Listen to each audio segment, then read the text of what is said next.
récemment par la Cour constitutionnelle. Comme vous le savez, les décisions de la Cour constitutionnelle sont sans recours, mais il est possible quand même de faire un commentaire sur ces décisions-là. Alors, nous avons devant nous deux décisions. La première, c'est la décision DCC 23-215 du 13 juin 2023 et la deuxième décision, c'est la décision DCC 23-214, toujours du 13 juillet 2023. Alors, par rapport à la première décision, celle qui est relative donc aux commissions, au bureau des commissions.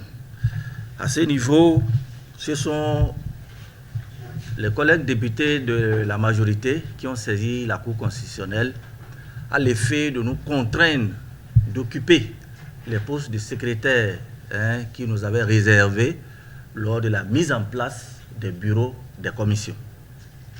Ce qui est intéressant, c'est que la Cour constitutionnelle a quand même reconnu que le fait de ne pas occuper ces postes-là, on ne violait pas la Constitution, parce que c'est un droit acquis, ces postes-là. Nous avons juste renoncé à un droit. Donc, nous n'avons pas violé la Constitution. Mais ce qui est surprenant, c'est l'injonction faite par la Cour constitutionnelle, nous contraignant, d'accord, à occuper ces postes, auquel cas les autres allaient pourvoir ces postes si nous n'occupions pas ces postes-là. En fait, c'est là où le problème se pose. C'est là où le problème se pose. C'est vrai que la Cour constitutionnelle est l'organe de régulation des institutions et de l'activité des pouvoirs publics. Par rapport à ça, il est important pour la Cour de produire des règles de fonctionnement et non de s'immiscer dans l'activité quotidienne du Parlement. Et à ce niveau, la Cour n'a pas vu juste en se fondant sur le fait que les institutions, notamment les commissions du Parlement, ne fonctionnaient pas. Ce n'est pas juste. Depuis que nous avons installé ces commissions, plusieurs commissions ont déjà fonctionné, malgré que ces postes de secrétaire n'ont pas été occupés. Mieux, au cours des mandatures précédentes, il est déjà arrivé, d'accord, que des groupes parlementaires refusent d'occuper des postes. Et aucune cour n'a fait injonction à ces groupes-là d'occuper forcément ces postes-là. Donc, si même le président de l'Assemblée nationale, le jour où on a fait cette installation, a reconnu, a rappelé que cela est déjà arrivé plusieurs fois, que des groupes parlementaires aient refusé d'occuper des postes. Et cela n'a posé aucun problème. À partir de cet instant, nous pensons qu'à ce niveau, la Cour constitutionnelle n'a vraiment pas joué son rôle. Ce n'est pas son rôle, c'est comme un abus de pouvoir, de faire injonction d'occuper forcément ces postes, auquel cas les autres l'occuperaient. Et à ce niveau, on n'est pas d'accord du tout. Malheureusement, nous ne pouvons rien y faire pour la simple raison que la décision de la Cour constitutionnelle est sans recours. Voilà pourquoi il est important quand même d'attirer l'attention des uns et des autres sur le fonctionnement actuel de notre Cour constitutionnelle. Et qu'ils vous souviennent que nous avons déjà dénoncé la composition de cette Cour. Il était important que cette Cour puisse prendre de la hauteur pour se mettre au-dessus de la mêlée et ne pas être une Cour de connivence, tel que le président vient de le dire. Voilà un peu le commentaire que nous pouvons faire par rapport à cette première décision. La deuxième décision, elle est relative donc à la désignation de l'Assemblée au niveau des parlements régionaux et des autres structures de l'État. je crois qu'à ce niveau, nous avons saisi la Cour constitutionnelle à l'effet de nous départager sur la question de l'organisation de notre Parlement en majorité et minorité, parce qu'il a existé une jurisprudence depuis 2008, comme le président vient de le rappeler, et cette jurisprudence a été une constante. Il se fait aujourd'hui que la Cour, à travers sa décision, fait un revirement de jurisprudence. Oui, un revirement de jurisprudence, parce que, à notre avis, la décision que la Cour vient de prendre a été influencée par la 8e législature qui, pour nous, nous considérons cette 8e législature comme une tache noire dans l'histoire politique de notre pays.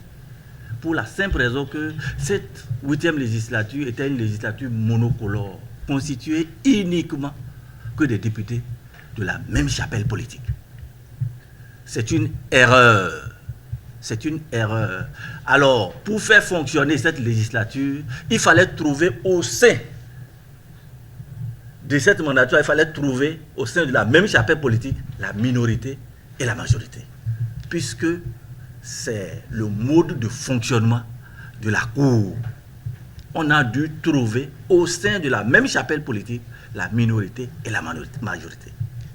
Alors, cette situation devait être considérée comme une exception. Aujourd'hui, on veut en faire une règle. On ne peut pas faire d'une exception une règle. C'est comme si on arrivera encore à une situation où l'Assemblée sera constituée d'une même chapelle politique. Normalement, c'est une tache noire de notre histoire que nous devons fermer une fois pour toutes et définitivement. Voilà pourquoi nous regrettons véritablement la décision prise par la Cour. Pourquoi? La décision, la Cour constitutionnelle, au lieu de nous produire une règle, au lieu de nous produire une décision de droit qui peut permettre le fonctionnement de l'Assemblée nationale, s'est contenté simplement de nous trouver une solution de circonstance. Une solution de circonstance, pourquoi? Parce que les deux postes querellés qui devaient revenir à la minorité parlementaire, la Cour s'est constatée de couper la proie en deux pour dire, bon, donner un poste au bloc républicain, donner un poste aux démocrates. Juste couper la proie en deux. C'est une décision c'est une solution de circonstance. Parce que ça signifie que chaque fois que ce problème va se poser, on sera amené à recourir à la Cour constitutionnelle. Ce qui n'est pas normal. La Cour constitutionnelle a à nous produire des règles qui vont permettre le fonctionnement de notre institution qu'est l'Assemblée nationale. Voilà pourquoi on l'a dit, c'est l'organe de régulation du fonctionnement des institutions. Ce n'est pas l'organe auquel on doit recourir de façon quotidienne pour régler les problèmes que nous avons à l'Assemblée nationale. Et si vous le regardez un peu de près, ce sont les décisions prises, les dispositions prises lors de la 8e législature qui sont à la base de tous les problèmes que nous sommes en train de connaître aujourd'hui. Normalement, nous devons pouvoir fermer cette page noire de notre histoire politique. Mais malheureusement, la Cour est allée dans le même sens que les requérants. Voilà pourquoi on a l'impression que nous sommes encore dans une situation de connivence. Il est important que la Cour puisse prendre conscience de la situation. Comme le président l'a dit, nous avons des inquiétudes. Nous avons des inquiétudes pour la simple raison que jusqu'à aujourd'hui, pour ce qui concerne les organes de gestion des élections, l'opposition n'y trouve pas sa place. Au niveau de la Cour constitutionnelle, nous n'avons pas participé à la désignation, d'accord, des membres de la Cour constitutionnelle. C'est une préoccupation que nous avons soulevée. Au niveau de la Sénat, il en est de même. L'opposition n'a pas ses représentants au niveau de la Sénat. Oui. Alors, dans ces conditions, est-ce que nous n'avons pas vu juste de nous inquiéter par rapport aux décisions que la Cour est en train de prendre. Voilà pourquoi nous avons choisi, nous avons décidé quand même. Voilà pourquoi nous avons décidé alors de venir aujourd'hui nous adresser. Nous avons décidé de nous adresser au peuple béninois pour que le Béninois suive avec nous ce qui est en train de se tramer, si on peut le dire ainsi. J'oubliais en effet la confection de la liste électorale. À ce niveau, c'est un décret qui a institué l'organe, l'ANIP, qui est appelé alors à confectionner cette liste. Je l'avais dit déjà une fois que le protocole additionnel de la CEDEAO, en son article 5, est clair là-dessus. La liste électorale doit être établie par toutes les parties prenantes. Ce n'est pas une seule chapelle politique qui va confectionner la liste. C'est une anomalie à la limite. Et on se pose la question de savoir si nos gouvernants sont à l'aise dans cette posture-là, à savoir que tous les organes de gestion se trouvent être dans leurs mains. Est-ce qu'ils pensent réellement que cette élection-là est juste, transparente et équitable? Il est important que le peuple béninois le sache. Et c'est pourquoi nous, au niveau de l'Assemblée nationale, nous travaillons à ce que nous puissions corriger cette situation-là avant qu'on en arrive aux élections générales de 2026. Parce que ce n'est pas bon, ce n'est bon pour personne. Ça ne rehausse pas l'image de notre démocratie. Tout porte à croire que notre système démocratique est en panne. Ce n'est pas bon pour nous au niveau de l'opposition, ce n'est pas bon pour eux non plus au niveau de la mouvance. Et ce qui n'est pas bon, il faut oser le dire. Il faut oser le dire. Et nous passons par les moyens légaux pour dire cela. Pour dire cela. Ce qu'il est important de ne pas oublier, c'est que la souveraineté appartient au peuple. Personne n'est au-delà de cela.